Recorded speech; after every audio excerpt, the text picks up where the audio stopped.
পেয়েছি, তখন আপনারা কেউ কথা বলতে আসেন নাই, এখন কাইন্ডলি পিছিয়ে যান।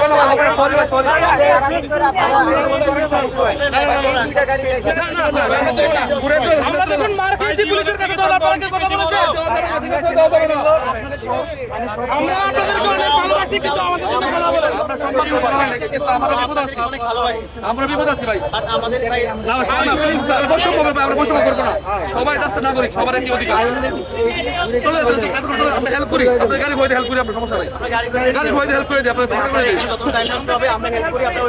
আমরা হেল্প করি আপনার। না ভাই, নেগোসিয়েশন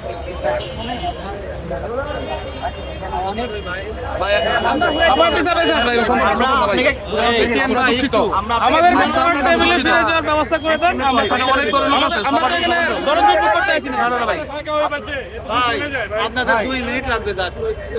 ঘুরাই দিই গাড়ি, কষ্ট করে ঘুরাই দিই, ঘুরাই দেবো গাড়ি। আপনাদের ঘুরানোর ব্যবস্থা করে দিই আমরা। ঘুরে গেলে তো অসুবিধা নাই, ওদিক দিয়ে অনেক গাড়ি যাচ্ছে, আপনারা এই বৈষম্য ঠেকাতে দেওয়া এই জায়গায় আমরা ভোগান্তি আছি।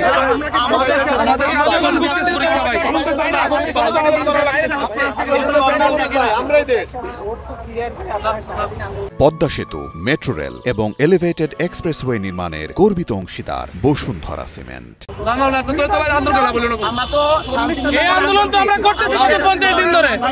আমরা টেবিলে অনেকদিন নেগোসিয়েশন চেষ্টা করছি, সরকার আমাদেরকে এখানে বাধ্য করছে ভাই।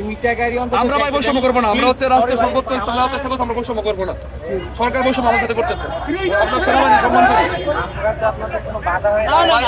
আমরাও তো ভাই আপনার বাধা চেয়েছিলাম, আমরা তো না পেরে আসছি এখানে বিপদে, কালচার হয়ে গেছে এটা, এখানে তো আমাদের থাকার কথা ছিল না।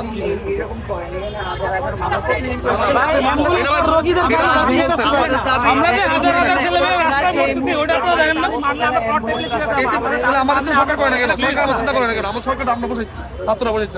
এখন সরকার যদি আপনারা যদি চুজ করে বসান, তাহলে আপনাদের সরকার আপনাদের কথা শুনে, আপনার সরকার কাছাকাছি আছে, আমরা তো সরকারের লোক, আমরা তো আর ওইভাবে বলতে পারবো না। দেখান না বললে আপনারা হচ্ছে আমাদের সহযোগিতা করে আপনারা চলে যাবেন। আপনাদের জান বিক্রি হচ্ছে, আপনাদের কিছু করেন না ভাই। ঢাকা কেন্দ্রীয়